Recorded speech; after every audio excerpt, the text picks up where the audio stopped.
Christenings, I go to their weddings, I've gone to niggas' funerals, and what part of the game is this? He only eat the niggas. He didn't say anything about any of these white boys. And none of these white boys function like that. And Katt is one of the best painters in the game. So why are you drawing all ugly pictures of us? He brought up the white comics.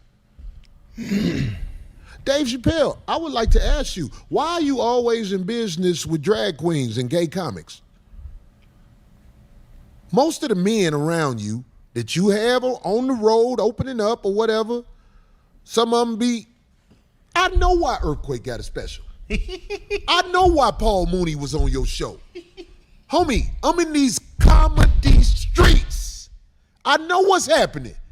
Why you ain't talk about that? I like to have men on the Backdoria side around me. Why y'all don't never talk about that? See, that's why Corey Holcomb ain't no Hollywood superstar, because y'all like to hide who you are. I can't be quiet no more. Dave Chappelle be bombing like a mother. I'm just keeping it real, dog. I have watched, whenever they say, hey, everybody, guess what? Special guest, Dave Chappelle. I'll be like, oh, damn. It's finna be hot garbage for at least an hour. Hour, maybe two. I'm just keeping it real. I'm not trying to shit on the brother, but he needs to understand you throwing your weight around too much, man. Standing up there smoking with them irregular shirts on, bombing all the time. Give Dave Chappelle his flowers, but stand up. God damn.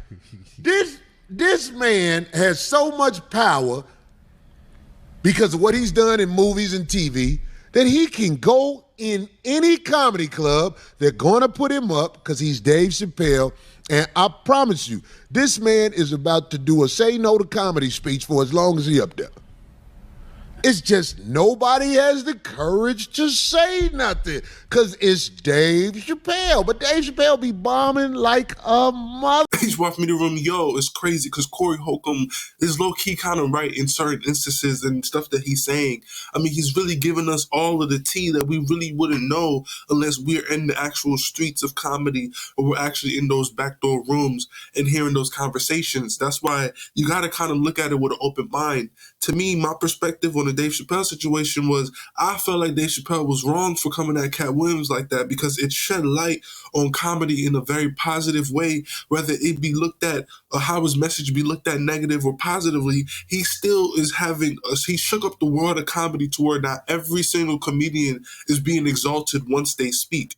So to me, Dave Chappelle has been sidelined or been with a lot of people on the other side in terms of the GBT or the LG and all that stuff like that. So it's interesting that Corey Holcomb kind of exposes that because in a lot of his jokes, that's what Dave Chappelle kind of punchlines are, especially that day that he dropped that special with Katt Williams dropping the interview and Dave Chappelle obviously sounded so hurt. So the fact that he was so hurt, the whole entire special was kind of ended off of a Transformer joke. You know what I'm saying? So it's very interesting that Corey Holcomb kind of exposes that. It kind of makes me ponder on what did he really mean by that? Because yeah, Paul Mooney was on the Dave Chappelle show.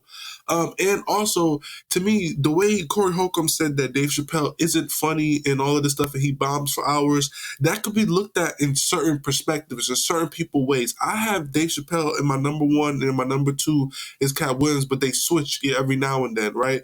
So, like, for me, I can understand people's perspective on comedians. It's like kind of how people's perspective on rappers are because they're oracles, they're speakers. So I can kind of understand that his comedic style isn't what Corey Holcomb likes. Is no punchline jokes, straight off the bat, metaphor jokes.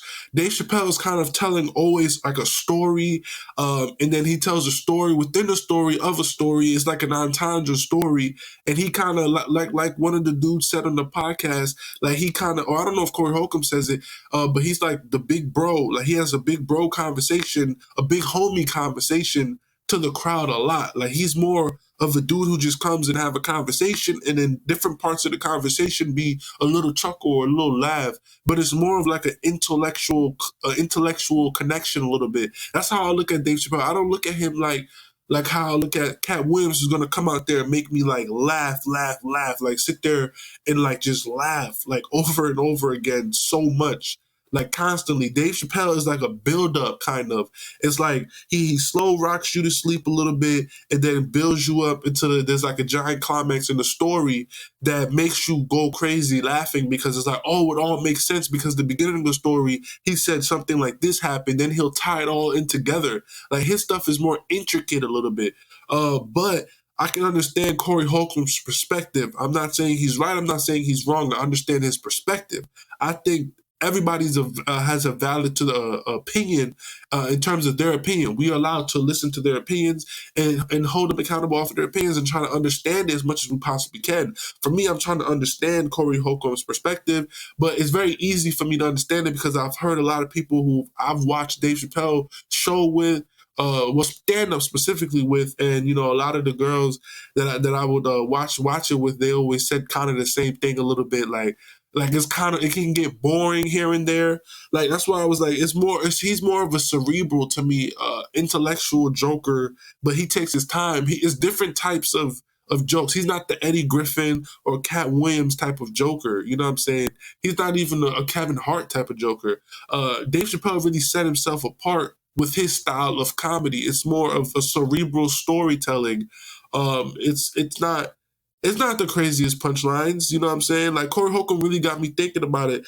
But I feel like Dave Chappelle is still a great comedian, still a great actor, writer, producer, all of that stuff. He's a great talent. And I feel like Corey Holcomb wasn't trying to down his talent. He was just kind of exposing the fact that why Dave Chappelle can be so big in the comedic realm is because of the success he had in TV shows and all of this stuff, to where he doesn't have to come into comedy shows and just make punchline jokes automatically and work and grind hard, making actual funny moments every 5 seconds, 10 seconds. Like everything Corey Holcomb says is like super funny. Like it's hard to explain, but it's a different style of comedy to me. And I feel like that's what he's trying to explain.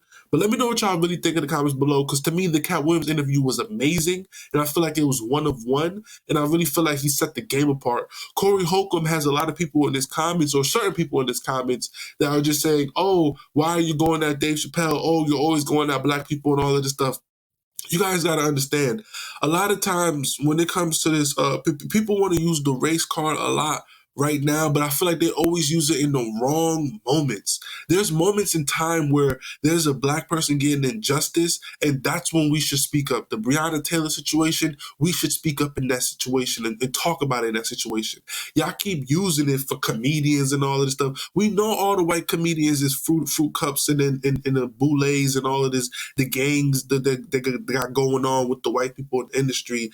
We know it. We'd be surprised that our own people would sell our own people and a facade, telling them that, hey, they can make it, they could do it, but there's a whole bunch of stuff you got to do. You know what I'm saying? So I feel like the white people is always going to get exposed, but y'all also don't listen when people talk about the white comedians. Y'all only react when people talk about the black comedians or black people in general. Y'all only react to black news, but then y'all talk about the people who talk about only black problems. Y'all only react to the black news. That's what's not, is both sides is not right. Y'all like negativity around our community always, because that's what they also programmed y'all to like. So that's why they're programmed to always talk about it.